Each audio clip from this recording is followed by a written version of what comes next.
बिस्मिल्लाहिर्रहमानिर्रहीम। इक़रा बिस्मि रब्बिकल्लज़ी खलक़।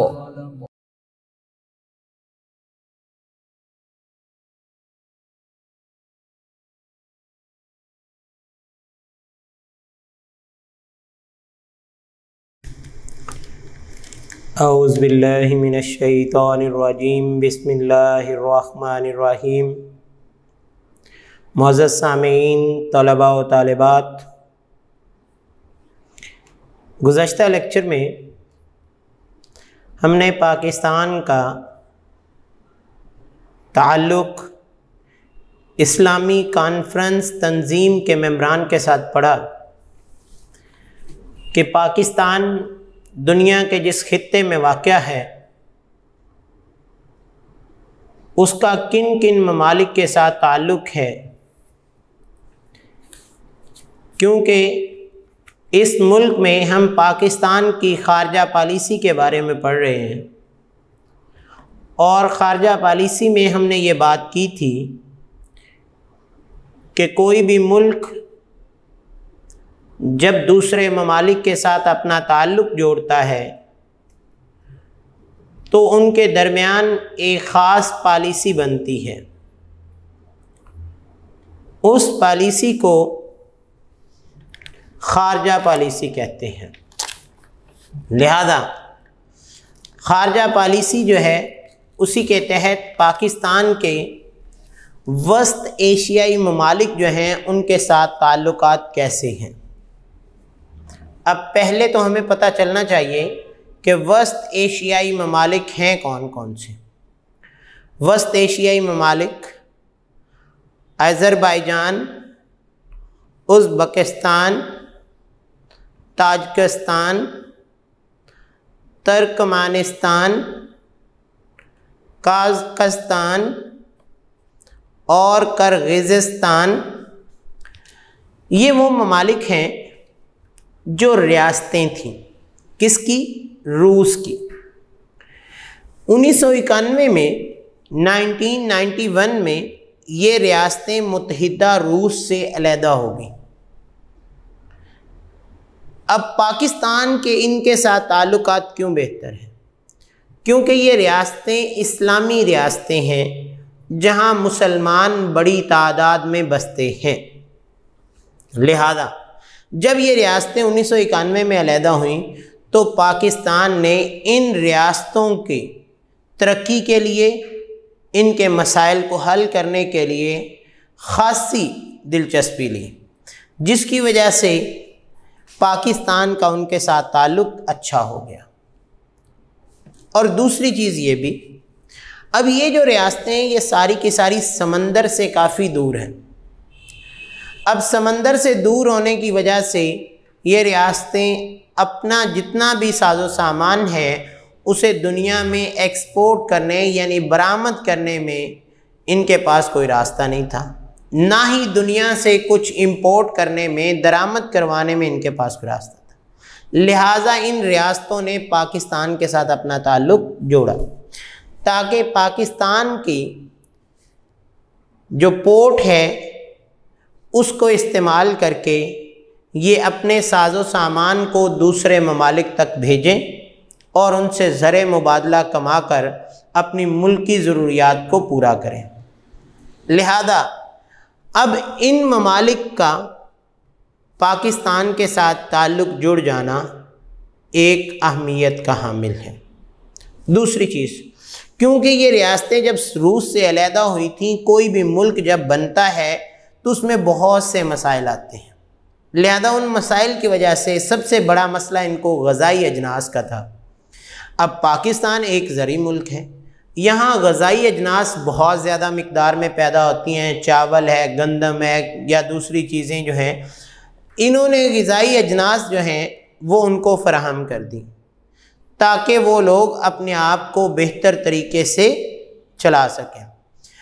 अब इस वजह से क्या हुआ कि पाकिस्तान और इन रियासतों के दरमियान ख़ासा ताल्लुक़ मज़बूत हो गया और इन्होंने मुख्तलिफ़ मकामात पर मुख्तलिफ़ ज़रूरतों के मुताबिक मुख्तलिफ़ मुआहदात किए, जिनमें कुछ सनती मुआहदे थे, जिनमें कुछ जो है इनकी ज़रूरत के मुआहदे थे। बिजली की पैदावार में उन्होंने एक दूसरे से ताल्लुक़ जोड़ा। इसके अलावा अशियाए खुर्दनी की फराहमी की वजह से इन्होंने ताल्लुक़ जोड़ा। उसके साथ साथ और भी कई मुआहदात इनके दरमियान हुए।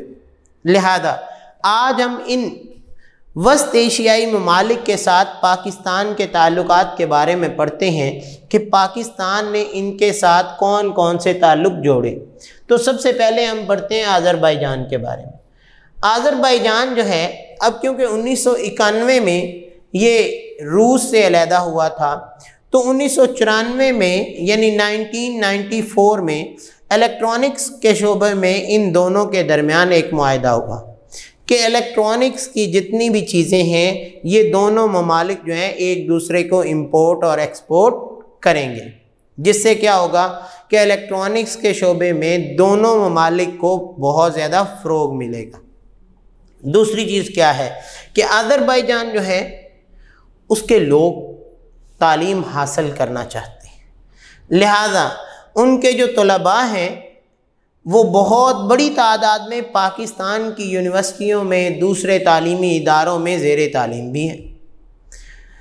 अब उसका फ़ायदा उनको क्या है कि वो यहाँ आकर पाकिस्तान में तालीम हासिल करते हैं। यहाँ के जितने भी तालीमी इदारे हैं उनके साथ उनका ख़ासा ताल्लुक़ जुड़ता है, जिससे क्या होता है कि उनके बच्चे तालीम वो लेवल की हासिल कर सकते हैं जो उनको वहाँ पे अपने मुल्क में नहीं मिल सकती।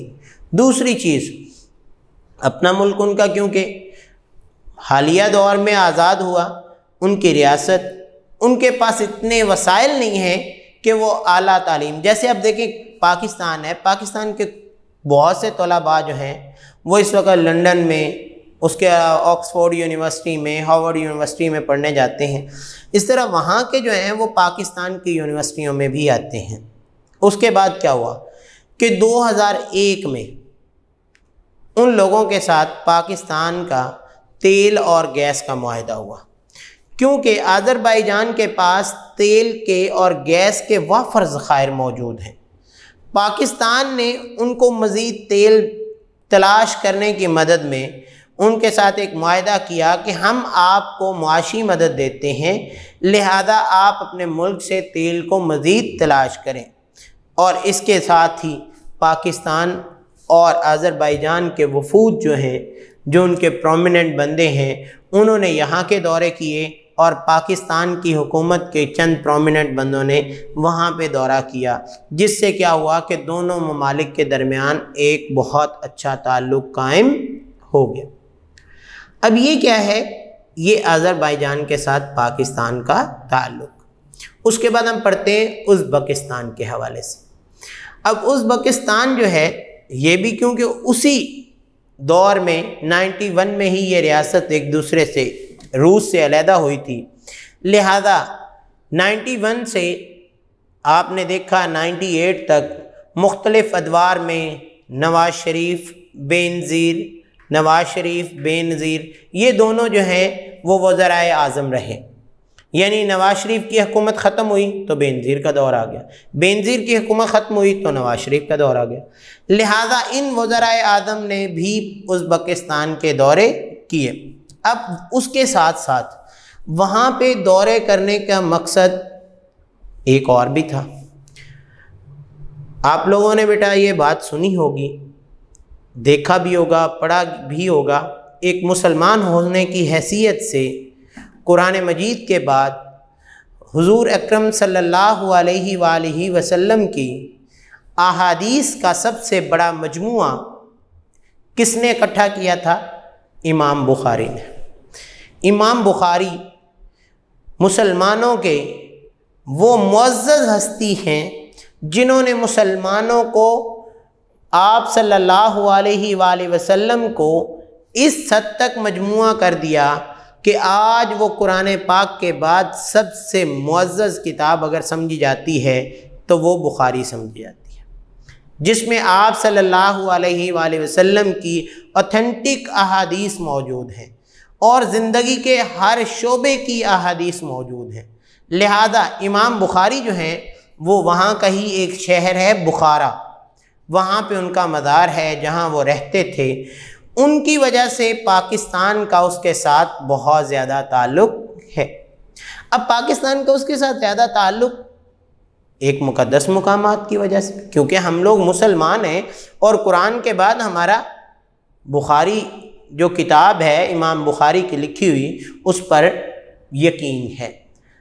दूसरी बात क्या है कि पाकिस्तान ने उस इमाम बुखारी के मज़ार की दोबारा तामीर के लिए भी वज़ीर आज़म नवाज़ शरीफ ने $50,000 का अतिया भी दिया था, ताकि वो हमारा एक मुक़द्दस मुकाम है उसकी ज़ियारत के लिए मुसलमान यहाँ आ सकें। तीसरी चीज़ क्या थी कि उज़्बेकिस्तान के जो सदर हैं 1992 में उन्होंने भी पाकिस्तान का दौरा किया।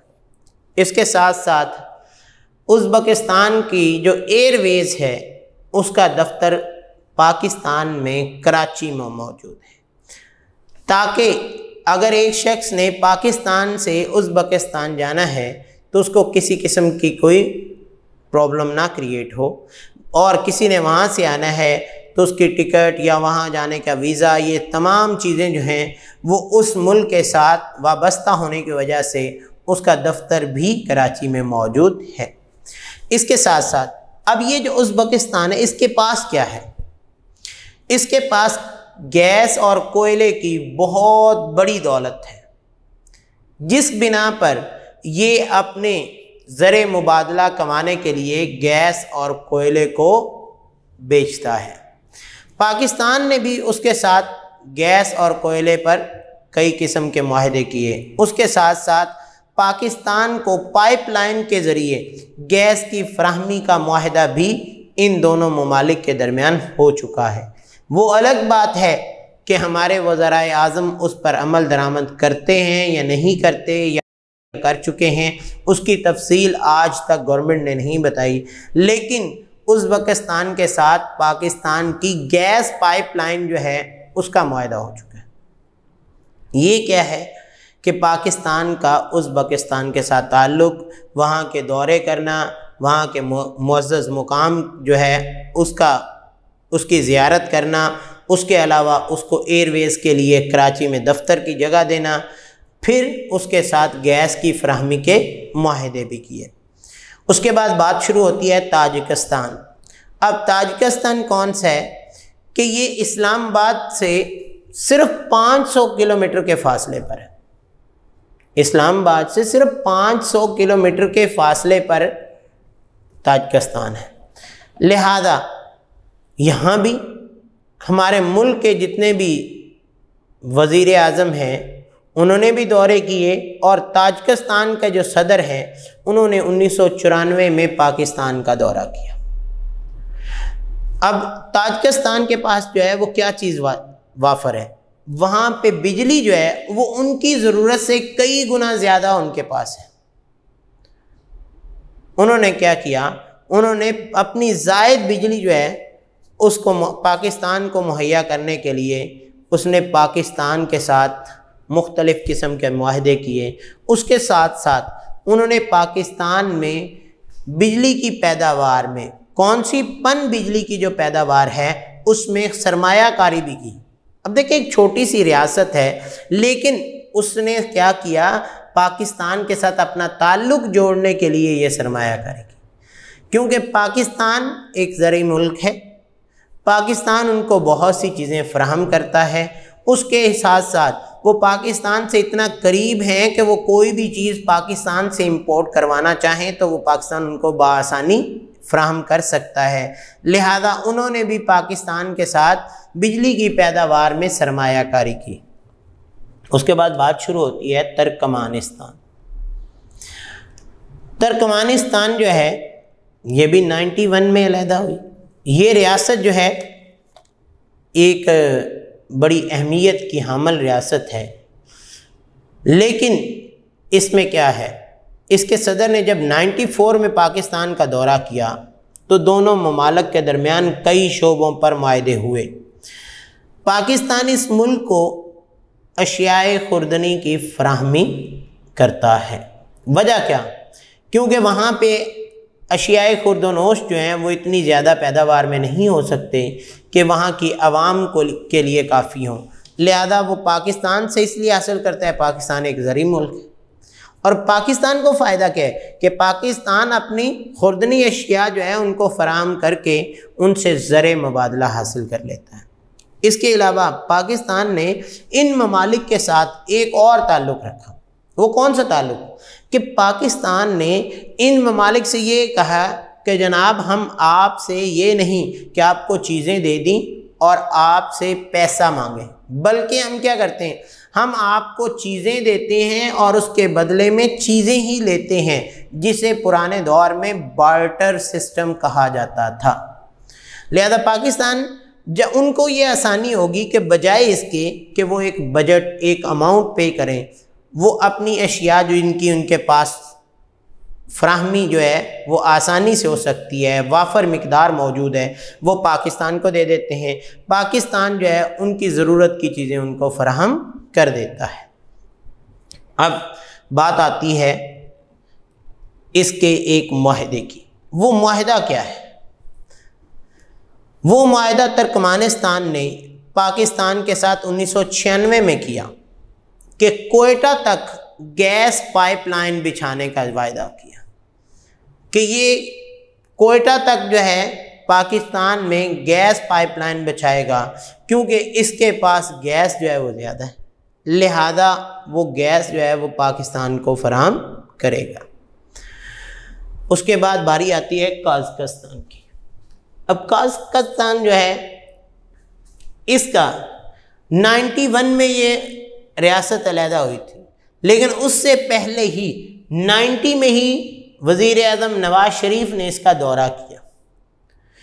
अब इस दौरे में मकसद क्या था कि उस रियासत के साथ तजारत को फ़रोग़ देना। अब तिजारत को फ़रोग़ देने का मकसद कि जितनी भी चीज़ें हैं उनके लेन देन में आसानी हो सके।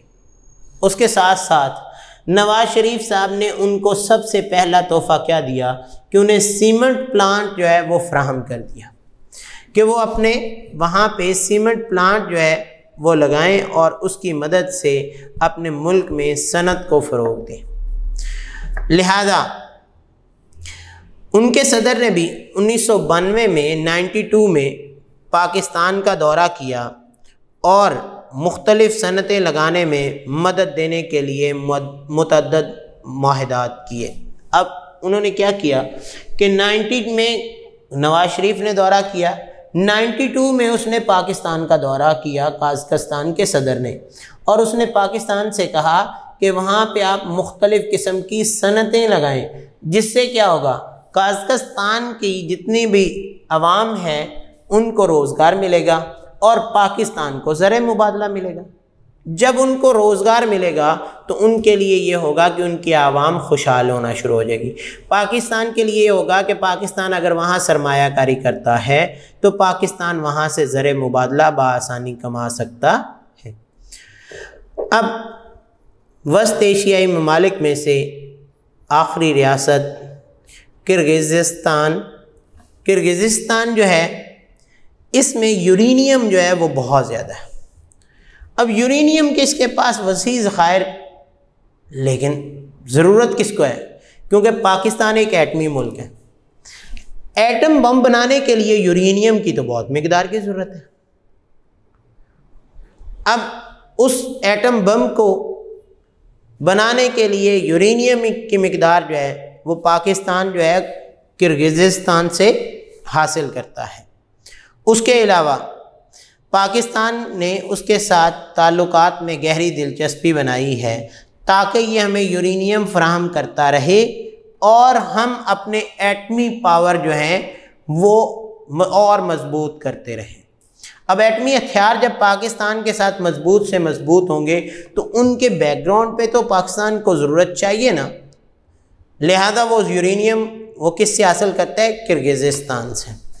उसके साथ साथ पाकिस्तान के वज़ीर आज़म बेनज़ीर भुट्टो ने किर्गिज़िस्तान का दौरा किया और दोनों ममालिक के दरमियान ये नहीं किया कि जनाब हम समंदर के रास्ते इंपोर्ट एक्सपोर्ट करेंगे, बल्कि क्या किया कि उन्होंने कहा जी सड़क के ज़रिए जो है हम तिजारत को फ़रोग़ देंगे। अब सड़क के ज़रिए तिजारत को फ़रोग़ देने से मुराद क्या है कि इन दोनों ममालिक के दरमियान जो है वो एक ज़मीनी रास्ता मौजूद हो, और वो ज़मीनी रास्ते के ज़रिए अगर ये दोनों ममालिक अपनी अशिया एक दूसरे को भेजते हैं तो उस पर किसी किस्म के ज़्यादा अखराजात नहीं आते, बल्कि समंदर की निस्बत वो बआसानी एक दूसरे तक पहुँच जाते हैं और महफूज अंदाज।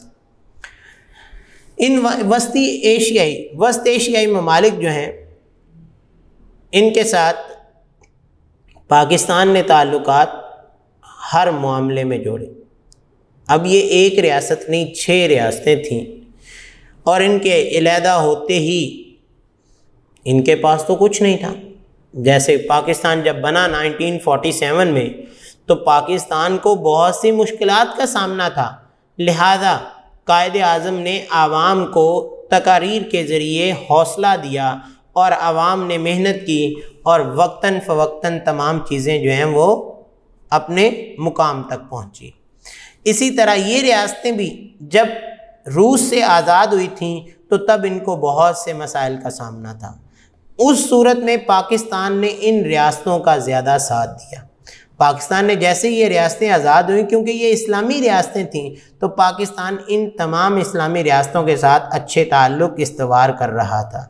अब अच्छे ताल्लुक़ात इस्तवार करने से मुराद क्या है कि उनको जिस चीज़ की ज़रूरत थी, अगर उनको कोई खाने पीने की अशिया की ज़रूरत थी तो वो इन्होंने फ़राहम की। हमारे वज़राए आज़म जो हैं उन्होंने वहाँ के दौरे किए, उन रियासतों में से जिस के साथ उन्होंने ताल्लुक़ जोड़े। उसका फ़ायदा क्या हुआ कि पाकिस्तान पहले ही दिन से उन रियासतों को तस्लीम करके उनकी इमदाद करना शुरू कर दिया। और यही चीज़ जो है ये पाकिस्तान जब बना था तब से लेकर आज तक है कि दुनिया में किसी भी मुस्लिम रियासत में अगर किसी किस्म की भी ज़रूरत पड़ी है तो पाकिस्तान ने उनका साथ दिया। पाकिस्तान कभी भी किसी मामले में उनसे पीछे, ख्वाह उनको फ़ौजी मदद की ज़रूरत पड़ी, इखलाकी तौर पर पड़ी, सियासी तौर पर, सफारती सतह पर, ये तमाम मुकामात पर पाकिस्तान ने उन रियासतों का साथ दिया है। इसी तरह पाकिस्तान ने वस्त एशियाई ममालिक के साथ जो है वो भी अपने ताल्लुकात जोड़ कर रखे हैं, ताकि ये वस्त एशियाई ममालिक जो हैं ये अपने मामलात को अच्छे तरीके से लेकर चलें, और यही मामलात जो हैं वो आगे चलते रहेंगे। तो इससे क्या होगा कि पाकिस्तान भी तरक्की की राह पर गामज़न रहेगा, और इन ममालिक के लिए भी आसानी ये होगी कि ये अपनी ज़रूरत की चीज़ें पाकिस्तान से इंपोर्ट करवाते रहेंगे। ये हमारा काम था डे 1 का, और ये एक बहुत इम्पोर्टेंट सवाल है कि पाकिस्तान के वस्त एशियाई ममालिक के साथ ताल्लुकात कैसे हैं और उनके साथ ये किन किन चीज़ों में दरामदात और बरामदात में हिस्सादारी करता है। उसके अलावा पाकिस्तान ने वस्त एशियाई ममालिक से कौन कौन से मुआहदे कर रखे हैं, जिसमें हमने बात की इलेक्ट्रॉनिक्स का मुआहदा हुआ, तेल और गैस का मुआहदा हुआ, फिर उज़्बेकिस्तान के साथ जो है गैस की फ़राहमी का मुआहदा हुआ। उसके अलावा ताजिकिस्तान के साथ जो है वो पन बिजली की पैदावार में सरमायाकारी का मुआहदा हुआ। इसी तरह पाकिस्तान ने तुर्कमेनिस्तान से गैस पाइपलाइन का मुआहदा किया, और कज़ाकिस्तान जो है उसके साथ पाकिस्तान ने सीमेंट प्लांट उनको फ़राहम किया और मुख्तलिफ़ सनतें लगाने के मुआहदे भी किए। इसी तरह किर्गिज़स्तान में यूरेनियम ज़्यादा है तो पाकिस्तान उनसे यूरेनियम वसूल कर लेता है, और उसके साथ साथ बेनज़ीर भुट्टो ने वहाँ का दौरा भी किया और उनको सड़क के ज़रिए तिजारत करने का ज़रिया भी बताया कि जनाब हमारे दरमियान सड़क के ज़रिए तिजारत होगी तो इससे पाकिस्तान को बहुत ज़्यादा फ़ायदा होगा और पाकिस्तान उनकी मदद भी करता रहेगा। तो ये था day 1। Dear students, this is work for day 2। Day 1 में हमने पाकिस्तान के वस्त एशियाई ममालिक के साथ ताल्लुकात के बारे में पढ़ा। डे 2 में हम पाकिस्तान के सार्क ममालिक के साथ ताल्लुकात के बारे में पढ़ेंगे। अब सार्क किसे कहते हैं, सबसे पहले तो हमें ये जानना ज़रूरी है। ये एक एब्रीविएशन है, South Asian Association for Regional Cooperation. S for South, A for Asian, फिर ए है, A for Association, for R for Regional और कोऑपरेशन सी, SAARC,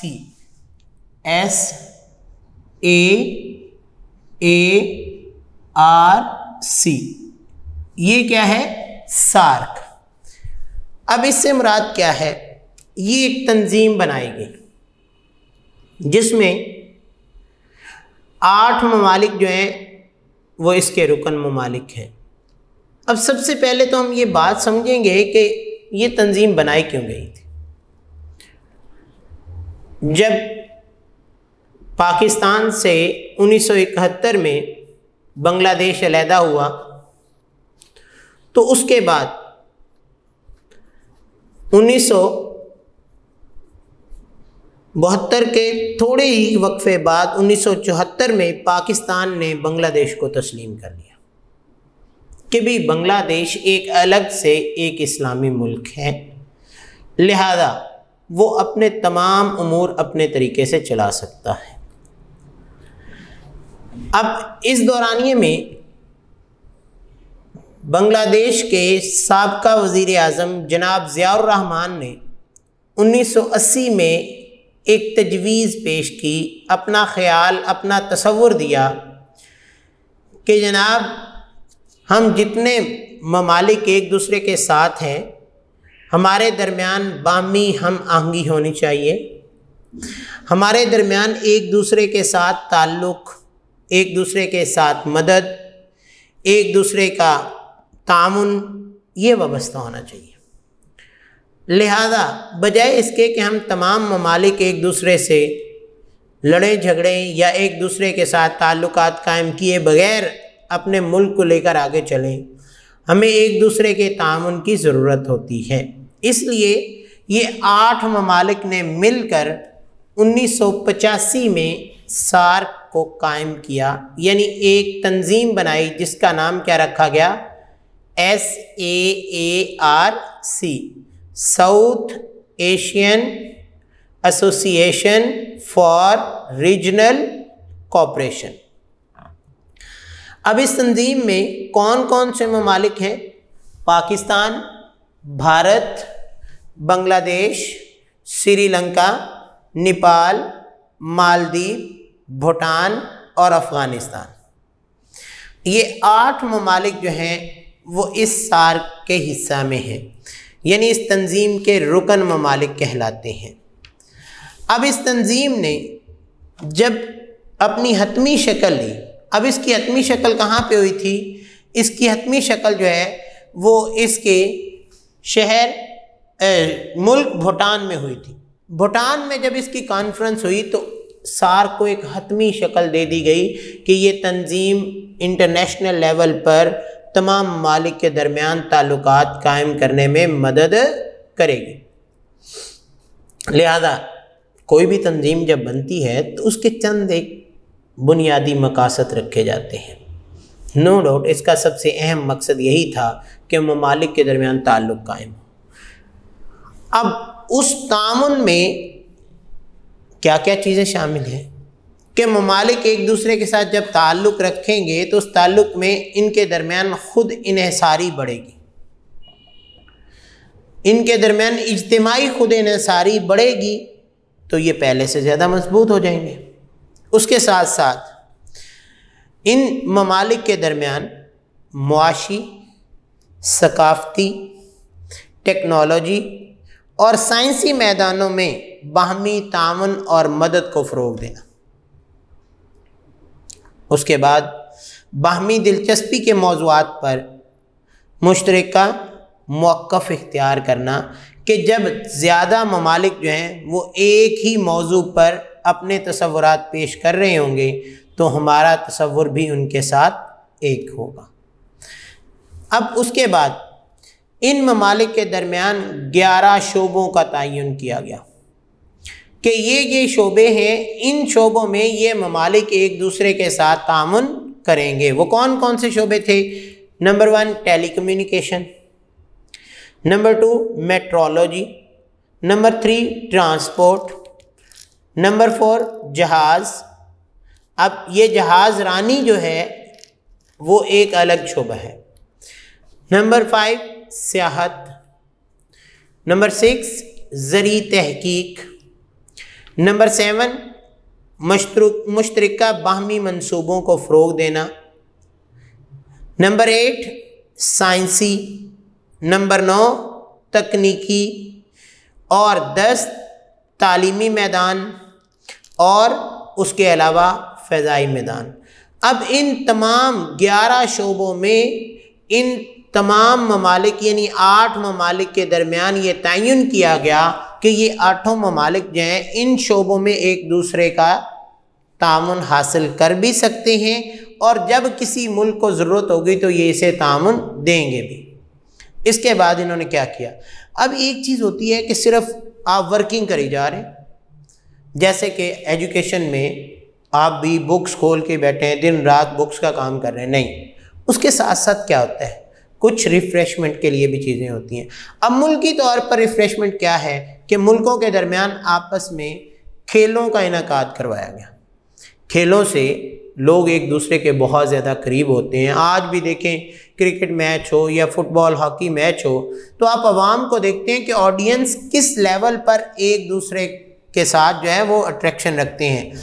अब कुछ एक दूसरे के मुखालिफिन, लेकिन मैच के दौरान वो मुखालिफ होते हैं, वैसे वो एक दूसरे के हम ही होते हैं। तो लिहाजा इन दो ममालिक के दरमियान मुख्तलिफ़ बुनियादों पर, अब वो कुछ इलाकाई खेलें थीं, कुछ नेशनल लेवल की खेलें थीं, कुछ इंटरनेशनल लेवल की खेलें, उन तमाम खेलों में हर साल जो है वो शिरकत करने के लिए बाहमी ताउन को फ़रोग देने के लिए ये इन्होंने बात की। उसके बाद क्या हुआ कि एक और अहम शोबा जिसके बारे में इन सार्क ने अपने मकसद में ये बात रखी कि ये तमाम ममालिक जो हैं वो न्यूक्लियाई तनसीबात जो हैं और फ़ज़ाई सर्विस के मुआहदे जो हैं वो करेंगे ताकि एक मुल्क जो है वो फ़ज़ाई सर्विस से फ़ायदा हासिल कर सके। ज़रूर आप देखें, पाकिस्तान अगर अपनी फ़ज़ाई सर्विस जो है वो इंडिया को नहीं दे रहा या बांग्लादेश को ना दे तो उनके जो है वो सफरी मामलात जो हैं वो बहुत ज़्यादा डिस्टर्ब हो जाएंगे। इसलिए इनके दरमियान एक मुआहदा रखा गया कि जनाब हमारे सार्क के मकासद में ये बात शामिल है कि न्यूक्लियाई तनसीबात और फ़ज़ाई सर्विस जो हैं इनके भी मुआहदे होंगे। अब उसके बाद बात आती है कि इन ममालिक से पाकिस्तान ने ताल्लुक़ कैसा रखा। सबसे पहले हम बात करते हैं पाकिस्तान और बांग्लादेश, क्योंकि बांग्लादेश मशरकी पाकिस्तान और ये मगरबी पाकिस्तान, दोनों ही पाकिस्तान, लेकिन 1971 में मशरकी पाकिस्तान और मगरबी पाकिस्तान अलहदा हो गए। अब ये भी एक वजह जो है ना हम समझ सकते हैं। देखिए, कोई भी शख्स दूर रह के किसी दूसरे पर हुकूमत नहीं कर सकता, किसी दूसरे को चला नहीं सकता, थोड़ा सा मुश्किल होता है। जैसे 1857 में बरतानिया ने बरे सगीर पर कब्ज़ा किया।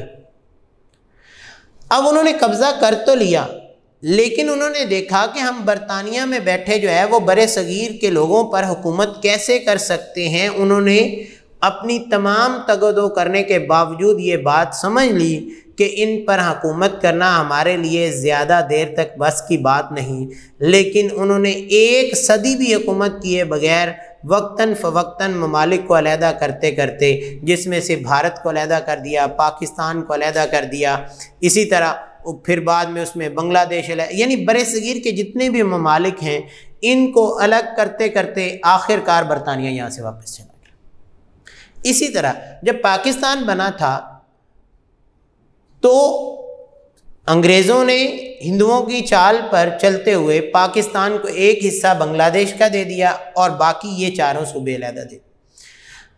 अब वो जो मशरकी पाकिस्तान था और ये मगरबी पाकिस्तान, लेकिन इसके दरमियान जो है वो इतनी लंबी पट्टी जो है वो इंडिया की थी। लिहाजा ना तो ये मुमकिन था कि मशरकी पाकिस्तान में बैठकर मगरबी पाकिस्तान पर ज़्यादा देर तक हुकूमत की जाए, ना ये मुमकिन था कि मगरबी पाकिस्तान में बैठकर मशरकी पाकिस्तान पर ज़्यादा देर हुकूमत की जाए। आखिर क्या हुआ कि कुछ तनाज़ात की सूरत में 1971 में वो एक अलहदा इस्लामी मुल्क बन गया। हकीकत में देखें तो दोनों पाकिस्तान। अब इन दोनों के दरमियान ताल्लुकात क्या हैं? 71 में बांग्लादेश अलहदा हुआ, 74 में पाकिस्तान ने उसको तस्लीम कर लिया। अब 1974 में उसके साथ तस्लीम करते ही पाकिस्तान ने दूसरी इस्लामी सरबराही कॉन्फ्रेंस के मौका पर पाकिस्तान ने उसको तस्लीम करते हुए यहाँ दावत भी दी, क्योंकि सार्क की ये दूसरी इस्लामी सरबराही कॉन्फ्रेंस जो है वो लाहौर में मुनक्किद हुई थी। उसके बाद जुलाई 1976 में ढाका में दोनों ममालिक के दरमियान जहाज़रानी, बैंकिंग, टेली मवासलात के शोबों की बेहतरी के लिए मुख्तलिफ मुआहदे हुए। अब ढाका किसका शहर है? बांग्लादेश का। पाकिस्तानी वफूद जो है वो वहाँ पे गए, यहाँ के हुक्मरान वहाँ गए और उन वहाँ के हुक्मरानों ने ढाका में बैठकर मुख्तलिफ मुआहदों पर साइन किए। 1985 में सार्क का 7वां इजलास हुआ, पहला सरबराही इजलास हुआ, जो कि 1993 में 7वां इजलास बांग्लादेश के दारुल हुकूमत ढाका में रख दिया गया। इनमें सार्क मालिक के दरमियान तजारत को फ़रोग देने के लिए बहुत से इक़दाम उठाए गए। अब उस मुआहदे में ये बात हुई 1993 में कि सार्क ममालिक जितने हैं वो पाकिस्तान है, भारत है, बांग्लादेश, श्रीलंका, नेपाल, मालदीव, भूटान, अफ़गानिस्तान, इनके दरमियान तजारत जो है उसके मुआहदे किए गए कि ये अपनी अशिया का अदल बदल कर सकते हैं, बार्टर सिस्टम के ज़रिए करना चाहें या ज़र मुबादला के ज़रिए करना चाहें। यानी चाहे तो ये एक दूसरे को अपनी अशिया तब्दील कर लें या ये एक दूसरे को अपनी अशिया। देखें, पाकिस्तान में अगर एक चीज़ की किल्लत है और बांग्लादेश में उसकी वाफर मिकदार मौजूद है तो पाकिस्तान वहाँ से मंगवा सकता है। इसके साथ ये देखें ना, अब ये ज़रूरत है, पाकिस्तान भी एक ज़री मुल्क है, बांग्लादेश में भी ज़राअत है, लिहाजा बांग्लादेश में इस चीज़ की किल्लत महसूस हुई कि वहाँ ज़राअत के जितने भी अशिया हैं उनमें प्रॉब्लम है। 1993 में ही पाकिस्तान ने ये फेवर की, ये तामुन किया कि पाकिस्तान उनको 300 ट्रैक्टर मुहैया करेगा। अब 1993 में ज़राअत के लिए ट्रैक्टर जो है एक बड़ी अहमियत का हामिल था, लिहाजा पाकिस्तान ने उनको 300 ट्रैक्टर मुहैया करने का वादा कर लिया। उसके बाद 2005 में सार्क की 13वीं सरबराही कॉन्फ्रेंस भी ढाका में मुनक्किद हुई, जिसमें बांग्लादेशी वज़ीर आज़म खालिदा ज़िया को अगले साल के लिए सार्क का चेयरमैन बना दिया गया। अब चेयरमैन बनाने में डेफिनेटली बात है, बाकी ममालिक जो हैं उनकी राय होती है, तो पाकिस्तान ने क्या किया कि उनकी राय में उनका साथ दिया और खालिदा ज़िया को सार्क का चेयरमैन बना दिया गया। इस इजलास में पाकिस्तान ने मुतनाज़े उमूर के हल करने पर जोर दिया और इलाकाई मुस्तक़बिल की तामीर के लिए कश्मीर के मसले के हल को नागुज़ीर करार दिया। कि देखें, पाकिस्तान ने तब भी ये बात की कि जब तक कश्मीर का मसला हल नहीं हो जाता ममालिक के दरमियान अच्छे ताल्लुकात वाबस्ता नहीं हो सकते। ये था पाकिस्तान और बांग्लादेश का आपस में ताल्लुक़ कि बांग्लादेश जब बना पाकिस्तान ने जल्दी उसको 1-2 सालों के बाद तस्लीम कर लिया, फिर उसके साथ मुआहदात करते रहे, फिर उनके सार्क के मेंबर बनाए। सार्क क्योंकि बांग्लादेश के ही तो वज़ीर आज़म जो साबका वज़ीर आज़म थे उनके तसव्वुर पर ही तो सार्क कायम की गई थी और फिर पाकिस्तान ने उनके जब रुकन मेम्बरान के साथ ताल्लुकात जोड़ने लगे तो बांग्लादेश को डेफिनेटली तस्लीम करने के बाद पाकिस्तान ने उससे ताल्लुक़ रखे, उसको जो ताउन की ज़रूरत पड़ी वो पाकिस्तान ने दी। हत्ता कि 2005 की जो सरबराही कॉन्फ्रेंस थी उसमें बांग्लादेश को ही उसकी चेयरमैनशिप भी दे दी। उसके बाद बात आती है पाकिस्तान और श्रीलंका के दरमियान आपस में क्या ताल्लुक़ है। अब श्रीलंका जो है ना, ये बेटा आप लोगों ने सुना होगा कि ये एक जजीरा नुमा है, इसके चारों तरफ पानी ही पानी है। अब यहाँ के लोग क्या करते हैं, ज़्यादातर लोग जो हैं वो माहीगीरी करते हैं, यानी मछलियाँ पकड़ने का काम करते हैं। अब श्रीलंका में चाय, नारियल और रबड़ बहुत ज़्यादा है, इसलिए ये मुल्क इन अशिया को बरामद करके ज़र मुबादला कमा लेता है। श्रीलंका में सोनाली और तामल नस्लें आबाद हैं, दो नस्लें ज़्यादा वहाँ आबाद हैं। एक का नाम क्या है, सोनाली, और दूसरी कौन सी है, तामल। दोनों एक दूसरे से मुख्तलिफ हैं। यहाँ तामल और सोनाली ज़ुबानें भी बोली जाती हैं। जैसे देखिए पंजाब है, यहाँ पंजाबी हैं तो पंजाबी ज़ुबान बोलते हैं। पख्तूनख्वा है तो पख्तून हैं तो वो पश्तो बोलते हैं। बलोचिस्तान के लोग हैं तो वो ज़्यादातर बलोची बोलते हैं। लेकिन इन सब लोगों के, सिंधी हैं तो वो सिंधी ज़ुबान बोलते हैं, लेकिन इनके दरमियान एक ही ताल्लुक़ है कि ये सब क्या कहलाते हैं, पाकिस्तानी। वहाँ की वो दोनों कौमें जो हैं ये तो फिर भी एक दूसरे से मिलकर रह लेते हैं। वो लोग जो हैं एक दूसरे से काफ़ी मुख्तलिफ हैं, लेकिन वो एक ही खित्ते में रहते हैं और अपनी अपनी ज़ुबानें बोलते हैं। इसके अलावा सार्क का छठा सरबराही इजलास 1991 में श्रीलंका में हुआ और उसके शहर कोलंबो में हुआ। इस इजलास में एशिया में तखरीबकारी और तशद्दुद के बढ़ते हुए रुझानात पर काबू पाने के लिए मुख्तलिफ बातों पर ज़ेरे गौर बातें हुई। पाकिस्तान के वज़ीर आज़म उस वक़्त थे मियां नवाज शरीफ।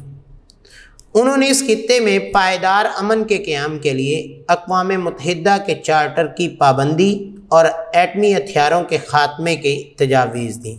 उन्होंने कहा जी सबसे बड़ी बात यह है कि खित्ते में जब तक एटमी हथियार जो हैं उन पर पाबंदी नहीं होगी, उनको ख़त्म नहीं किया जाएगा, तब तक कोई अमन मुमकिन नहीं है।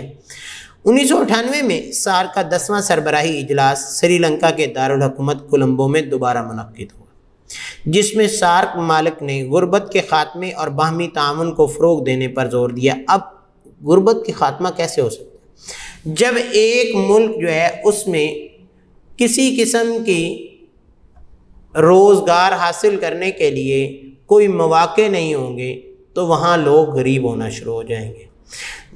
अब इन ममालिक ने क्या किया कि अगर ममालिक आपस में एक दूसरे को फ़रोग़ देना चाहते हैं, उनको तामुन देना चाहते हैं, तो ये ममालिक क्या करें, अपने मुआहदे दूसरे मुल्कों से करें। जब एक मुल्क दूसरे मुल्क में सरमायाकारी करेगा, ये बात वाज़ेह है कि वो मुल्क भी ज़र मुबादला कमाएगा, लेकिन उसके साथ साथ क्या होगा, वो दूसरा मुल्क जहाँ पे सरमायाकारी होगी उस मुल्क के लोगों को रोज़गार मिलेगा। जब रोज़गार मिलेगा तो वहाँ पे गुर्बत जो है उसका ख़ात्मा हो जाएगा।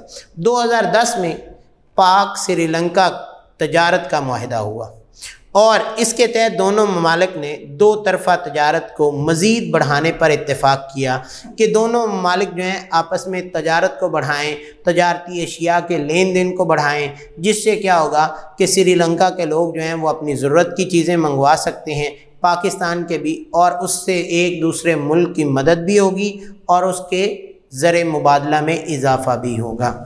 इसके बाद बात आती है पाकिस्तान और नेपाल की। अब नेपाल के लोग हैं वो एक पहाड़ी इलाका है।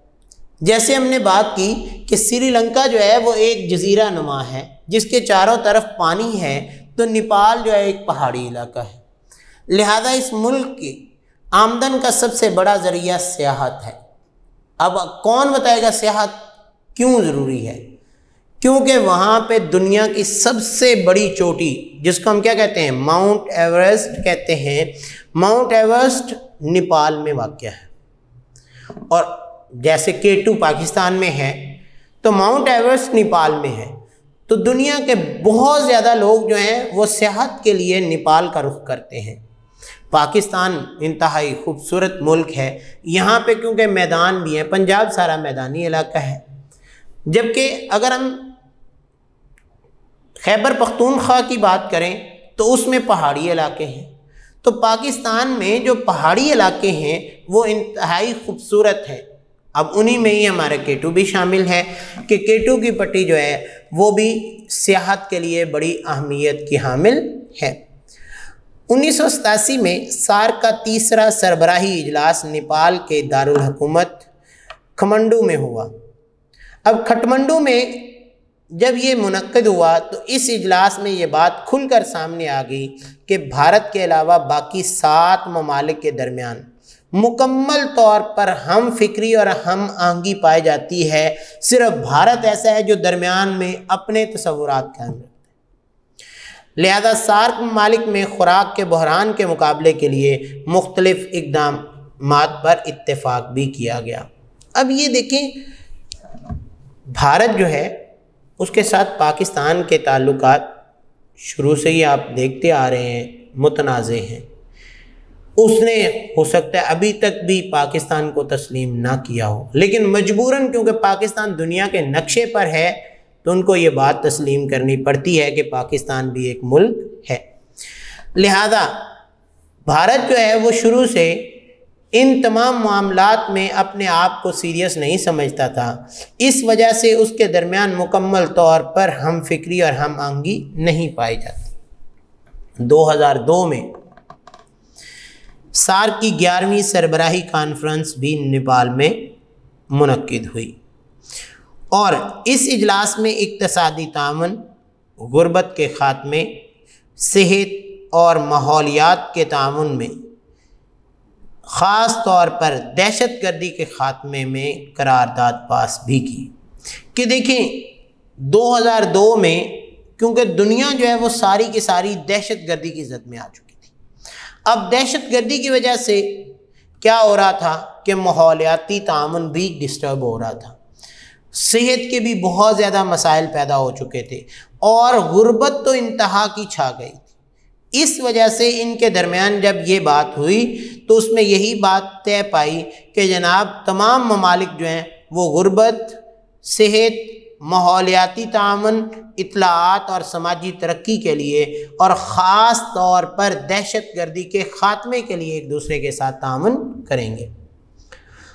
बात आती है पाकिस्तान और मालदीव की। मालदीव बहर हिंद में वाक़या है और 2000 जज़ायर पर मुश्तमिल एक मुल्क है। अब जब जजीरे की हम बात करते हैं तो इसका मतलब क्या है? खुश्की का वो खित्ता जिसके चारों तरफ क्या होता है? समंदर ही समंदर।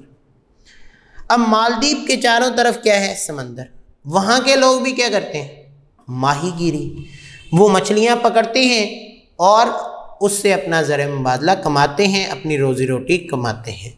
माले इसका क्या है? दारुल हुकूमत है। यहाँ से घोंगे और सिपियाँ इकट्ठी करके दूसरे ममालिक को भेजी जाती हैं और आप अक्सर देखते हैं घोंगे और सिपियाँ जो हैं वो बहुत महंगी भी आपको मिलती हैं, उनसे जो है वो जेवरात बनाए जाते हैं। तो दूसरे ममालिक जो है उनकी इम्पोर्ट करवाते हैं ताकि अपने मुल्क में जो है वो इस चीज़ को फ़रोग दिया जाए। इसका फ़ायदा क्या होता है कि मालदीव को इसका फ़ायदा ये हो जाता है कि वो ज़र मुबादला कमा लेते हैं और वहाँ की आवाम जो है उससे अपना गुज़र बसर करती है।